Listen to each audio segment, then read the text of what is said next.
Hey everybody, welcome back. Sitting here at the computer again, taking a look at Patton's Best from Avalon Hill. I don't remember the year, 86, 85, 86, somewhere around there. This is a solitaire game, and probably one of Avalon Hill's more popular games, I think.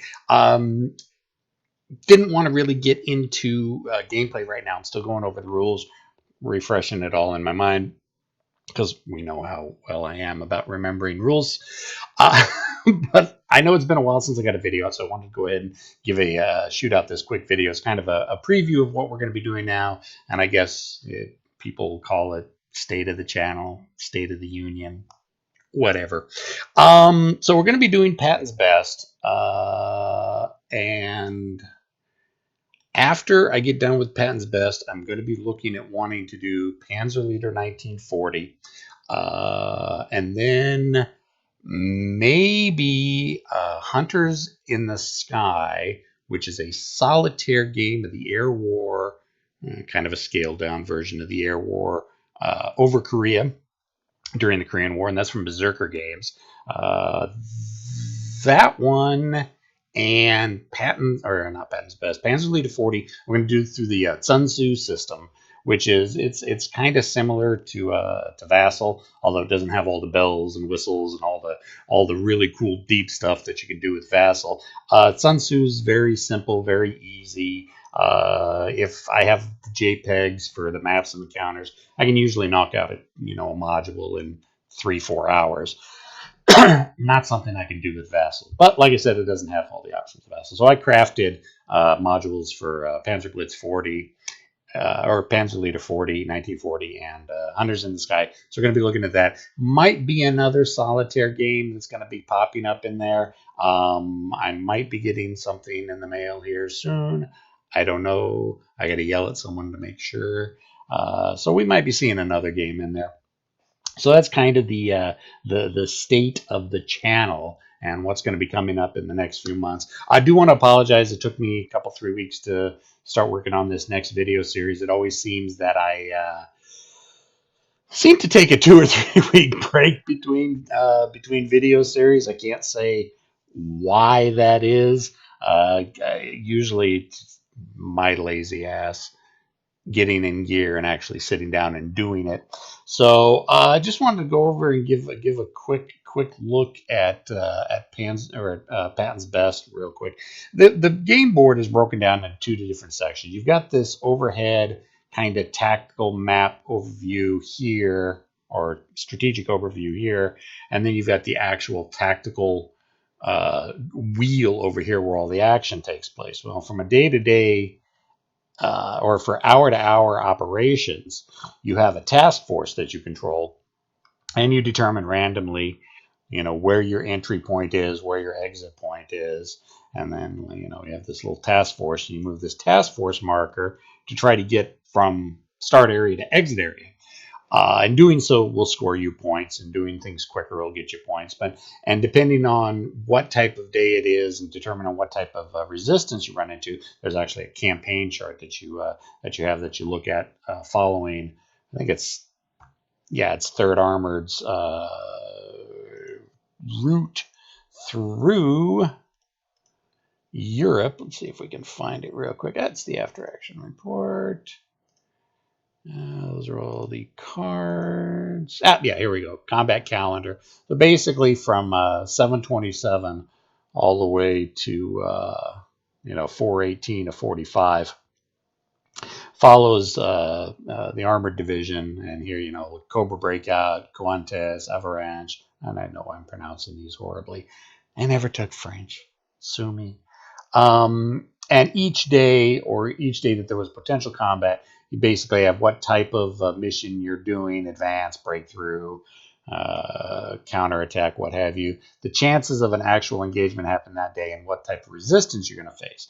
And that determines what type of resistance you're going to run into. And each of these areas, A, B, C, and D, represents different types of terrain. A is field, or A is what is A? I think A is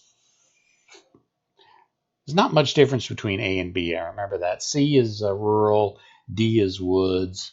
So, and then you've got roads, and depending on what type of road you can take, you got these dirt paths, or you've got paved roads. Determines how long it takes to move from area to area. If you move into an area where there's combat, then you randomly determine what type of action it is or what type of encounters you get. And, mostly normally, you got light weapons, which is basically a squad of infantry and a machine gun team. But you never know when you run into anti tank guns, self propelled guns, or tanks what exactly they are. Because it goes on the premise that pretty much any time the U.S.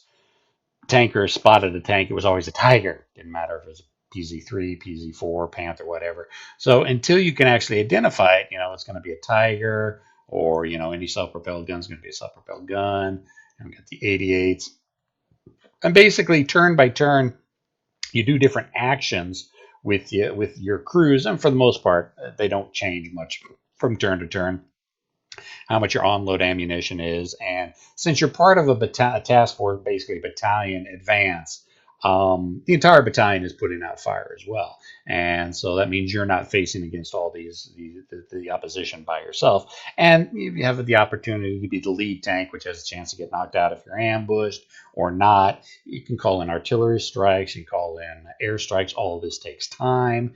Let's take a look at the time chart just to kind of give you an idea what I'm talking about. Yeah, so you got the time 0500 in the morning to see you. Whenever a day action occurs, you basically go from 5 o'clock in the morning until 7 o'clock at night, and each thing you do takes a certain amount of time, and you get victory points for knocking out squads, machine guns, knocking out trucks, stuff like that. Exit each captured area, capture exit area. Basically, when you roll randomly on the tactical map, say you end up with an 8 as your entry point, and say a 3 is your exit point. If you get if you work your way across, hit entry or exit area 3, move off, you get 10 victory points from that. And if the day's still going on, you roll for a new entry point, which next turn, maybe, or your next entry may be 1, and your exit could be 10. So it's kind of really cool that way when you have variable entries and exits, so they can use basically the same tactical map but have different outcomes and different variations for it. And since it is a solitaire play, you got lots of charts. Basically, if you got the basics of the rule down, and this is one thing I do love, I don't see this in many other Avalon Hill games, is it's actually kind of a checklist. You just go through, all right, this is what happens if then type things, and then you go through, and then you've got all your charts randomly determining where the enemies appear, what their facing is, what type of terrain there is, what type of vehicles you could run into, activation, how heavy the resistance is, and here's your entry and exit table down here. So, but the cool thing about it is you are running your own tank. So, since I am the commander of the tank, I'm going to be Commander OG. Oh, did that take? Yep, there it is. All right. But you also have your gunner, loader, driver, system driver. So anybody wants me to throw their names in one of these positions just for S&Gs to see what happens to you, go ahead and leave a comment in the comment section. I'll throw your name in here. And you have different ratings. The longer you go, the better you get at doing things. And you start off with standard M4 Sherman, which everybody knows was a piece of garbage. But there are actually, I think there was what? Let's see if I can find. Oh, it's under counters.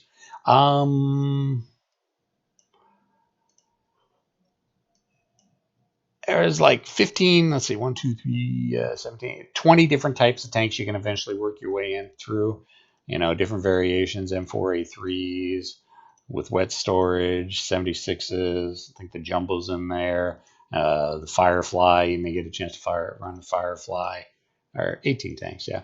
And as you progress through, you get a chance if your tank is knocked out or just during, I think it's refit phases during the campaign. You get a chance, and so you throw the new the new card on there. Where is the cards for that? Kind of show you a little bit of a difference between. No, that's not it.